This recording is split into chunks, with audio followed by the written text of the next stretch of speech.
Drug abuse amasung betting app singi mayok ta tongan PAOJEL kya PUDUNA TELANGANA dagi masagi Chahi kun Khaktamak Ngairiba Nupa Amana Manipur ki Khwaidagi Wangba Ching ama Oiriba SENAPATI district ta LEIBA Mount ISO Kakhre Deccan Chronicle ki report amana hai Mount ISO Kakhiba Nupa adugi Telangana dagi BC ngakpigani bikom tamniba mahiroi Bhukta Yaswani khongsat aduga mari leina Bhukya Yaswana hai Mahakna Tripuragi Khwaidagi Wangba Ching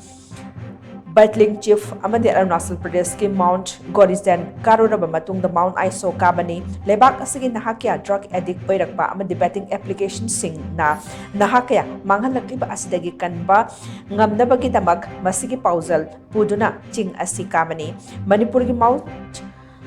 ISO kabada Assam Rifles ki official anishu sharuk yaki amadi makhoina achauba thauna ama hapaga loinena mateng kya amasu pangki khongsat adugi saruk ama oina Mount ISO da India gi machu ahum gi firal su thetlam ki haina su makna makata na phongdoki